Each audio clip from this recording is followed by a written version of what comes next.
You got a fascinating background. Your career began working in a rehabilitation facility, treating addiction and anxiety and depression. How does understanding the psychology behind addiction, how does that inform the work that you do today in helping your clients achieve success? We, and I do mean we, you included, have the addictive wiring and genetic gift and curse of a very select, about 8-10% of human beings have a very different set of genetics. And we are wired for really a much harder, difficult world. And back in 1991, when I entered graduate school, and whatever anybody says as a psychologist, all psychologists get into psychology to figure out their own crap. And so I was in it to figure out what I am and how I work. And so struggling with early addictions, I'm a high school dropout, lived in a car, blew my life up early. I didn't want to do that. So I went back into grad school in 91. I mean, if you remember back, we had pagers and I had a PC, a 486 processing computer, and I went to grad school with. So it was a very different world. We had just cracked the human genome, and a Time magazine article came out that they found the alcoholism genes. Very quickly, they discovered that was the dopamine receptor number two that they were looking at. Very quickly, they discovered that it was also related to high performers, also related to gambling addiction, and all kinds of addictive qualities. And in the intervening 33 years now, um, we have discovered very much that genetics, it's not nature versus nurture anymore. The answer is yes, it is both nature and nurture. So we do have an underlying genetic gift, that propels us to feel like there's always something missing or wrong in the world, and that tends to make high performers if you choose to believe that the next success will lead to getting rid of this feeling of not enough. And so it is the rocket fuel behind most of I'm sure most of your listeners and most of what we are. So it's interesting to hear that this connection between addiction and high performance and being driven is genetic. I interviewed a guy named Charlie Engel back in episode 213. So the listeners might be interested in listening to that episode. Well, Charlie has a horrible sort of addiction story. I mean, just hit rock bottom and decided to go for a run one day, and he's pretty much never stopped running. I mean, he ran across the Sahara Desert. I mean, this guy's just done incredible feats. It's just a new addiction, and he admits it. Like, it's this new addiction that he has. And I wonder what separates somebody like you and me. Like, I've never been addicted to drugs, but what it sounds like is I have the capacity to be potentially addicted to drugs or something. What's the line there? What's the separator? Is it life experience? Is there another factor here too that separates that, like trauma potentially? Yes, it is incredibly complex, but the what is addiction and consequences. And as I always joke with all my clients, because we are wired for addiction, choose your addictions wisely, but choose them. Otherwise, they'll choose you. Mm. So that ability to have insight into the consequences of your addiction.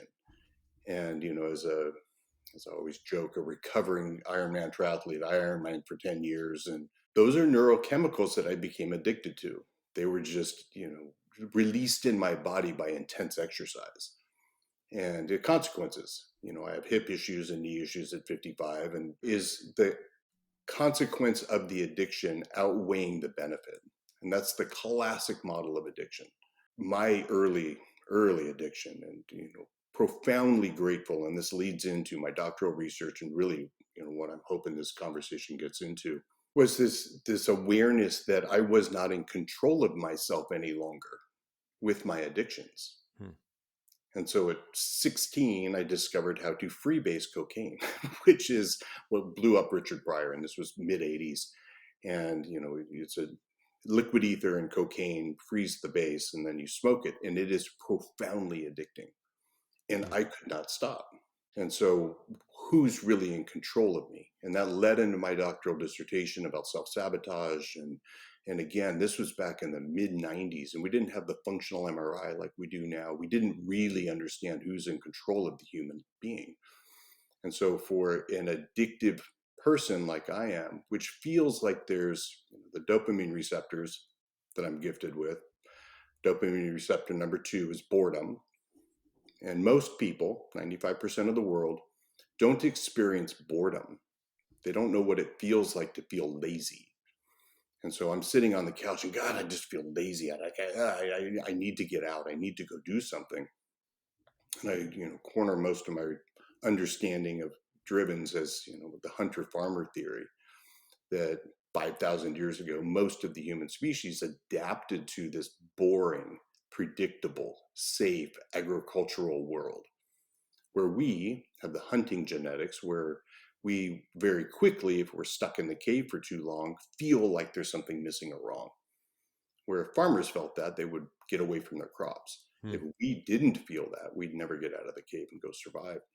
I mean, I would argue that a lot of people do feel like there's something missing or wrong. Maybe driven's even more so, More so. but so maybe there's just this sort of leftover wiring from those days when, not everybody quite made the transition fully to farmer, right? And sitting around being bored. And some people are, I guess, okay with that, but I do feel like a lot of the population feels like there's something missing, something wrong. And I don't know that this conversation has the bandwidth to go into that, but I do feel like we as humans we're not all of us, none of us are supposed to be sitting around looking at a screen all day in one room, you know, just You see, I'm doing what we sure do many is not of the much listeners can these days. attest, but my running joke is I'm unemployable. I cannot sit in a 8 by 8 cubicle and look at a computer screen, returning TPS reports. I just can't do it. It makes me insane Yeah, because it feels so unlike what I'm wired to be. yeah, Where most of the human population can do that, yeah. and They they the can do it. blonde. I think most of them aren't happy about it. They still feel like something's wrong. Maybe you and I couldn't do that, right? Maybe are unemployable. And that goes Um, into the conversation around who's really in control of me. yeah, Because, second grade, third grade, fourth grade, fifth grade, this was way before the ADD, ADHD world, you know, medication and all that. And I was just a restless kid. And, I had to poke the guy next to me. And that impulsive kind of way of being in the world is the underlying genetic gift that I have, that I have to, I don't have a choice in this drivenness for more dopamine. And, when I'm somewhere between mile 14 and 16 in an Ironman on the run, all of that seems to go away. And I seem to be in this amazing flow state where I'm doing and achieving and experiencing a sense of presence and wholeness. That is what I became profoundly addicted to. And from the outside looking in, that's crazy. And I always joke about, particular those of us that are driven, we live in bubbles. You want to go see what normal is, go averages, go stand in line at Walmart. That's mm, normal. I mean, that is, go look at Disneyland, go look at the line at Disneyland. And, this terrible fear that I'm going to be average, is this, as Kenneth Blum said, one of the early researchers in this, he coined it reward deficiency syndrome, that no matter what we do, we always feel like we could have done it better. yeah. And so that drivenness and this, my doctoral dissertation led into self-sabotage, led into this understanding about, why does January suck at the gym for those of us that are gym rats? Mm, Because everybody who temporarily feels this, yeah, I got to get in shape and I got to, January, it's packed. But what happens by February? And that's what, I just did this slide for a presentation. By February 14th, 78% of people don't remember their New Year's resolutions. And so they go back to sleep. They go back to this, they're comfortable with average. Where I am in the gym, watching that, it pisses me off, but then it's back to normal. And I'm still in the gym in February, March, April, May, June, July, because I have to be. Mm. And so, if you've got these genetics and you're listening to this show, there's nothing wrong with you, but you are different. We are different. But who's in control? And this, Success Through Failure podcast is really about, what does success mean? And what does it mean for me? And that's my imposter syndrome, which is something I have been plagued with, and why I actually have two PhDs, which is stupid. That's ridiculous. I mean, it is. And, trying to get rid of this feeling of not feeling smart enough, hoping that I would achieve something in the outer world to get rid of an inner world experience. Yeah, so you get one PhD and boy, maybe there's still some gaps in my game. I can't, can't let people see that. I've got to get another PhD. So you get another PhD. Do these achievements change anything for you? They don't get rid of this underlying inner ache that there's still something more that I could do. Hmm. And that underlying inner ache is the gift if you harness it. Yeah. It So runs you, and you will, and it is making decisions for you. That is where addiction comes in, and you can destroy your body. And it led into my doctoral research about really who's in charge of me. And we have two operating systems. We got one, the belief system up between the ears, that's the brain, and the Buddha called it the monkey mind. And it can imagine unbelievably successful worlds. It can imagine standing on the podium and imagine how great it's going to feel. But then we have another operating system down below the nose. Its goal is very different than the one between the ears. The one down below the nose wants the familiar world. And so, January at the this gym, is like what you would say below the nose is this heart, feeling, gut. whole body. It is, Okay. the brain is between the ears. The mind is from the top of the head to the tip of the toes. And so when people talk about mindset, it's really about body set. Mm. Can you experience success in the body? And can you, visualization and all of those tricks and tools that all the sports psychologists, which I'm a big proponent of, being able to really feel what it's going to feel like. Yeah. And that Yeah. lottery winners is a great example, because I do this on stage with people. What would it feel like to win the lottery? Oh, it would be amazing. Really? Who's the first one of your family members that's going to call you and ask for money? How's that going to feel? And you're like, oh shit. Well, that's going to.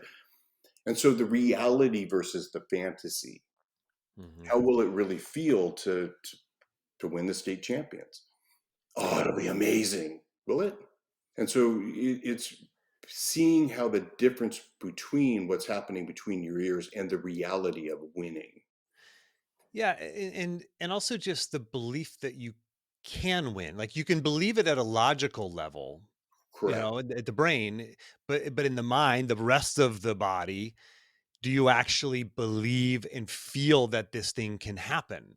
And I think that's the real disconnect. There's the emotional, there's the logical brain. Sure, of course, I know that logically I can do that thing because I've seen other people do it. I see them, on the internet, I see them on TV, whatever. I can do that thing because I have the same skill set or I can acquire those skills. But it's the rest, it's the other part that It's if you don't connect that, it doesn't happen. And I know that from experience. You and I talked about this when I was on your podcast, and your podcast is I Am Driven. For the listeners, I was on Doug's podcast called I Am Driven, and we talked about this. But I went through a lot of years of wrestling where I was failing, and I knew at a logical level that I could succeed, but it wasn't until I believed at an emotional level that I could succeed. And I want you to maybe dissect this a little bit, Doug. I still had the desire to succeed, to get onto the podium at the national championships, but at the same time, I also let go of that. And when I let go of it, it almost maybe allowed gave Yeah, permission to my body, my mind, my everything else to actually go and perform at that level and bring my full being to a competition, or for the listener, it might be a interview, a sales presentation, whatever it might be, a conversation that you have, tough conversation you have to have. Whenever you can separate those two, or even connect them, it's a kind of a weird way to think about it. Like, how does that happen? Why does that happen, Doug? you are encapsulating in a question 35 years of research and study and basically my life. And it is, beliefs are simple, and I call beliefs, this, I believe it in my head, but do you know it in your knower? Hmm. And that knowing in your body, do you really know it? Do you know you can win? And Well, that's where visualization comes from. Like, you can create that momentarily in your body, that feeling yep. that you can then carry into the competition or the sales And presentation or it, whatever. it, it is meditation. I mean, that I'm big understanding of meditation, but meditation is not trying to relax. It has nothing to do with that. What meditation truly is experiencing the present moment. And if you can visualize how will it feel to stand on a podium? How will it feel to close $1 million deal? The answer is I don't know. I don't have a clue. Well, put yourself there and how will it feel? And well, it's going to feel great. Is it? And it's that is it curiosity that allows the body, allows this physiological central nervous system to be met with curiosity and then open up the possibilities that it might not be that great. I want to And explore that a little bit, like, because whenever I achieved my goal, I visualized it. I'm just going back to the sort of sports analogy here because I think that's sort of yeah, the most easy one to metaphor to use here. It was amazing. Like, when I achieved that, I visualized it and it was amazing, and I'm still really grateful for that experience. So, and I do the same thing I visualize myself doing what we're doing right now. When I had a full time job, 9 to 5, doing jobs that I didn't necessarily want to do, weren't terrible jobs. I wasn't digging ditches or anything, but I visualized doing this now, and I visualized it being amazing. And it is amazing. Sometimes I forget how amazing it is. And I go, wait a second, you could be doing that other thing again. it's the contrast between what I expect it to be versus the reality of it. And I worked, for years and years with pro golfers. And how will it feel, Jordan Speed, to make a 7 foot putt and win 10 million bucks? Oh, it's going to be great. Are you sure? Well, it's probably going to feel just like any other putt I've ever made. Yeah, it will, exactly. You've done this putt 10,000 times. It's nothing new. You know how to do this. Yeah, but it's a win. No, it's no different than anything else you've ever done. Hmm, And so it's that possible. Oh, I know I can do that. Yeah, but the $10 million doesn't exist hmm. for the body. That only exists in your head. And the $1 million close, no, that only exists in your head. The body is just doing what it already knows how to do. How do you close a $10 million deal or whatever it is? You connect with the person you're trying to sell to. You stop Hmm. trying to sell and you connect and you're Yeah. there and you're present and you're in your really trying to help mode, something you've already done Yeah. 10,000 times. Well, just do that again and see what happens.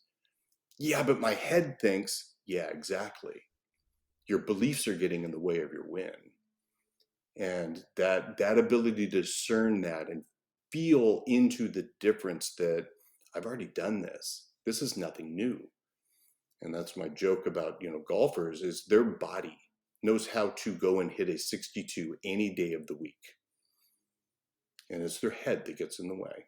And so surrender, and you said giving permission, giving giving giving yourself permission for this to be easy.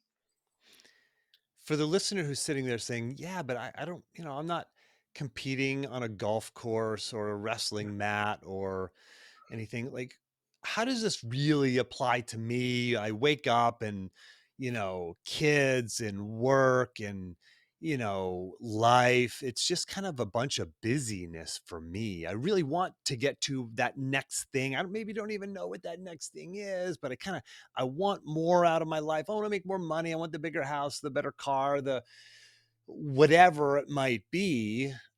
How is this relevant to them? What I do with all of my clients is teach them that they really don't know how their life feels. That's first and foremost. And the struggle we're in just to get by, um, for most of us, and particularly if you're driven, it really isn't that big of a struggle. It really isn't. And being able to appreciate the mundane, being able to really feel into this is your life you're living. Today is not preparation for some other day. This is your life. Hmm. Yeah, but I need to do more. And that contrast, well, this kind of sucks because I'm not doing enough. No, that's not true. How does it feel to live your life? And I did a French toast making meditation for a 4-year-old and a 3-year-old. It's oh, that sucks. No, it's amazing. And it's screaming kids, and you didn't cut the crust right, and you did, but the whole catastrophe is amazing. Well, it would be better, and you did it, with contrasting. Well, I'm in a shitty nine to five job, and it sucks. What sucks about it? Well, I'm not in control of my own life. Oh, I need to be in control of my own life. That's going to be wonderful. I'm going to have so much more freedom, and that's true. And how does that feel? And if you can get your body to actually experience that new truth, that I don't want to have a boss. Oh, that's awesome.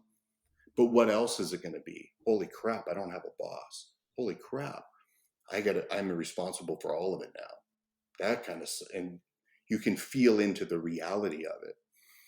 And, coming back to, how do you prepare for change is you feel your way through it.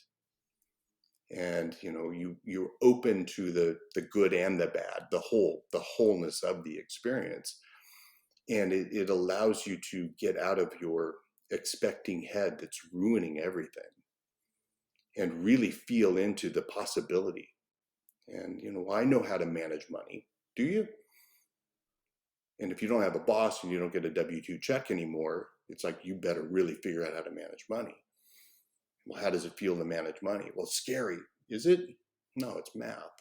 Oh, and so you're able to actually bring the knower along for the ride. And self-sabotage, and why January sucks at the gym is because everybody is expecting this new gym body to occur overnight. No, it's hard. It sucks. Week 3, week 4, getting back into shape is terrible. If you expect that and you know it and you actually are experiencing that along the way, the contrast between how you thought it was going to be and how it really is becomes much more doable and much more achievable. And practice makes perfect. No, practice makes it familiar. Hmm. And practice that familiar then allows you just to do all I got to do is do what I've always done. And if you do it in incremental improvements, eventually you'll start to win. You will. Hmm. And it's a very different way of actually looking at the way human beings work in the world. It sounds like what's underneath all of this is kind of back to the basics of mindfulness and gratitude. Is that right? I mean, these key underpinnings of what you teach? Very much. Yeah, where mindfulness is, I always in the West here, the mind is it's bodyfulness. It's really the experiencingness of it, where you're not watching the experience, you're having the experience. Hmm. And then gratitude practice is something essential, because what gratitude does is opens you up to what you're not seeing. And we as human beings, we're a fear-based monkey. And so we always are looking for the snakes. And if you're scared, if your body's full of fear, you will see snakes. That's all you'll see. Gratitude is, what am I not seeing? And you open up, there are a lot of sticks here, and there's a lot of things that aren't even snakes. And so then your body starts to experience reality more. Yeah. And that experiencing the reality of it. It's an old Zen joke that if you ever truly experience reality, you wind up as a crying just mess because you're so overwhelmed with the amazement of just being alive. Yeah. You know, I think of this often whenever you think about something that you lose. And I'm thinking about a particular family member who lost somebody very, very close to her.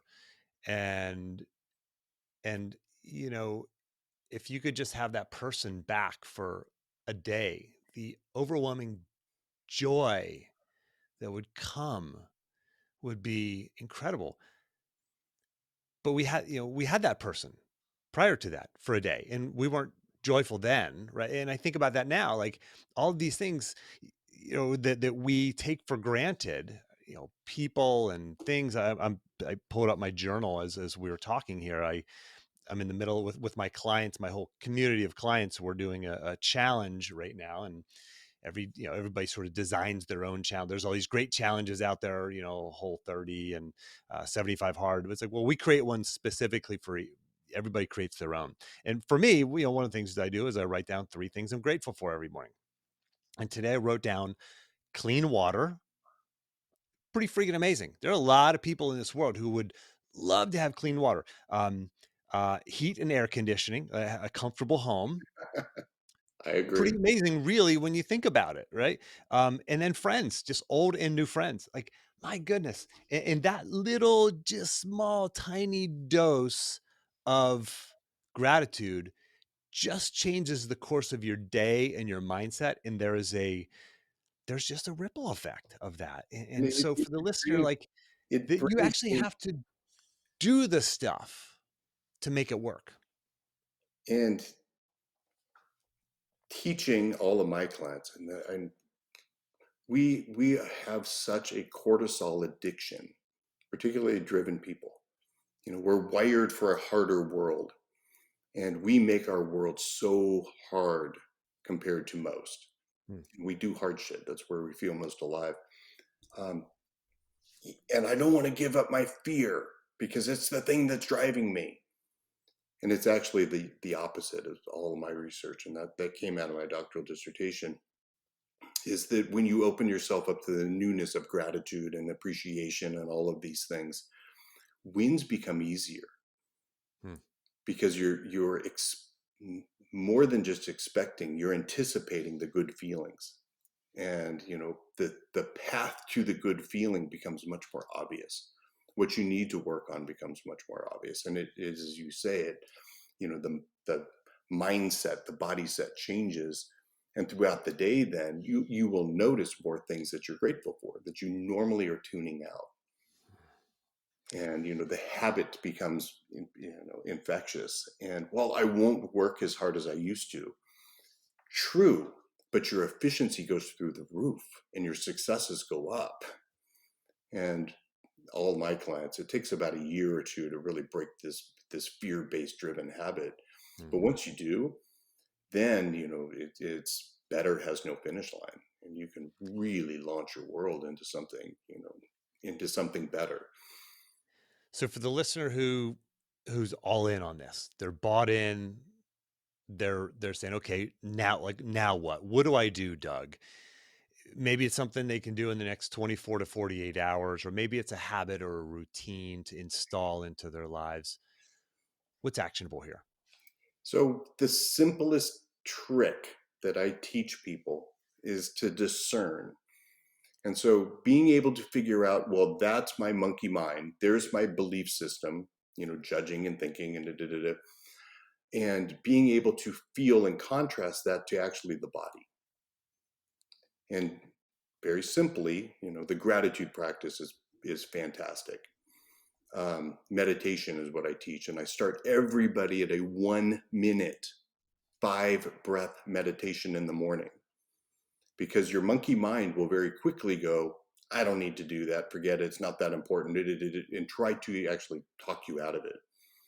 And being able to see that that's not a good, I cold plunge and I do all these things to really not let that part of me control me. And, what do I do instead is I remember to take a breath and really anchor myself into the body and feel the experience in the present moment. And why is that so important? And how does that change the rest of your life? Is because the thing that's living in your head, this judging, constant chattering, is always driven by fear. Always. It's a problem solver designed to solve problems that are fear based. And so you'll miss your life. More importantly, you'll set expectations and never meet them. You'll never feel like a success. You'll never actually feel reality. And so being able to just, a simple one word gratitude practice, Hmm. come up with one of my great water, and you'll hear your head, oh, that's stupid. And you take the breath in and really think about a glass of really good, clean water and swallowing. And how does that feel in the body? It's like, oh, that is good. And that will change the rest of your day because it's priming the body. It's, availability heuristic, it's called, where the body is actually cued then to actually notice things that it's been tuning out. Hmm. And, it's your kids love this.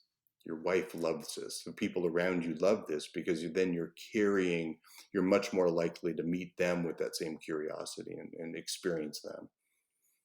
Hmm. Doug, this is incredible.